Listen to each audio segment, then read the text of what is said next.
¿Qué es la Revolución Rusa? Es uno de los acontecimientos políticos fundamentales del siglo XX. Durante mucho tiempo, modelo de cualquier estrategia revolucionaria sigue suscitando hoy la reflexión de los revolucionarios. Ello no quiere decir que cada uno de sus aspectos se repetirán en diversos países. Comporta rasgos específicos rusos ligados al contexto de principios del siglo XX.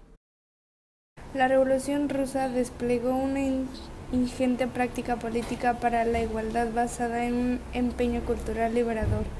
Impulsó una formidable obra de participación de las masas en la vida cultural. Potencia una combinación de experimentación artística e intensos debates intelectuales.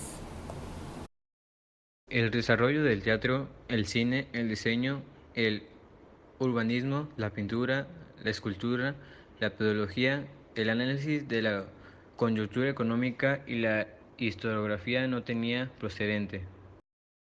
En el ámbito de las ciencias sociales, por ejemplo, la paidología fue una escuela psicológica en Rusia que después de 1917 intensificó su trabajo en el estudio, desarrolló y diagnosticó las capacidades y talento de los individuos, y de manera especial en el desarrollo psicológico del niño.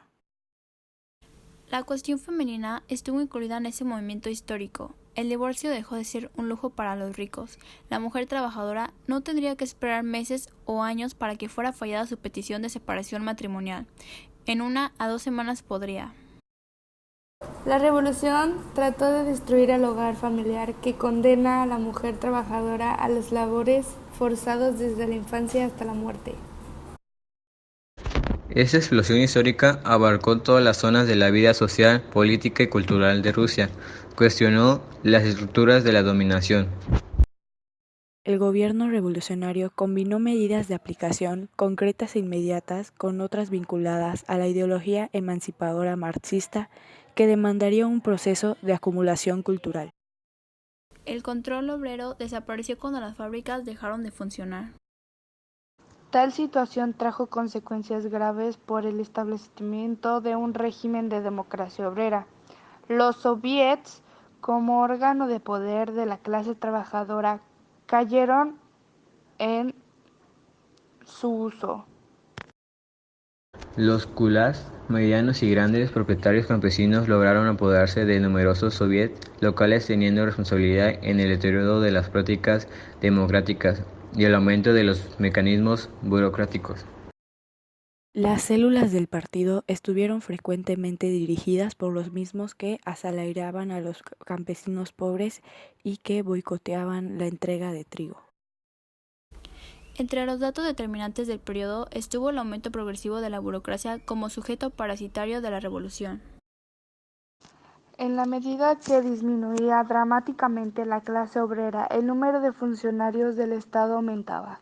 Llegó hasta cerca de los 6 millones en 1922. De ellos, un por ciento elevado eran especialistas del viejo aparato zarista, a los que el gobierno soviético necesitó recurrir.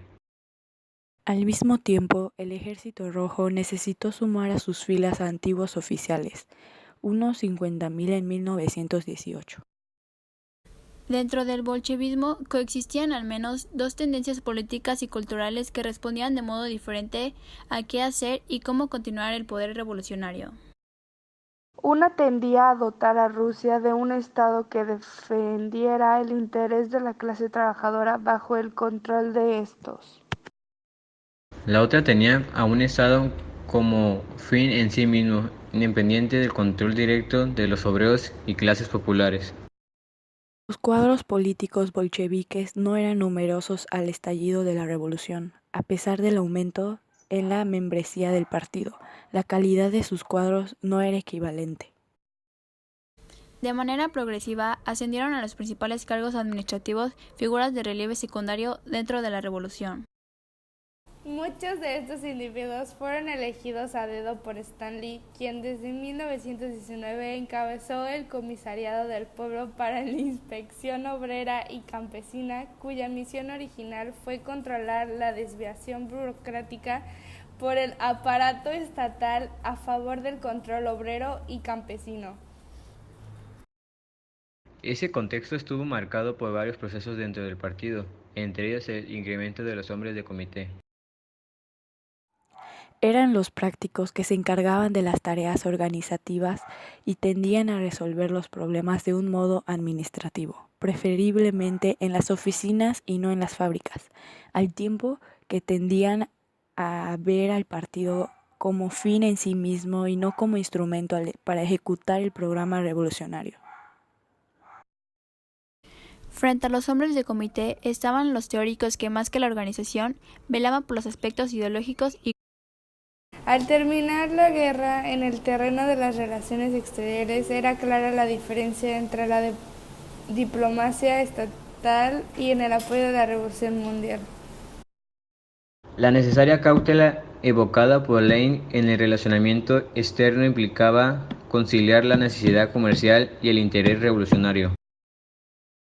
El complejo entramado de contradicciones de principio de los años 20 se agudizó con la enfermedad y muerte de Lenin.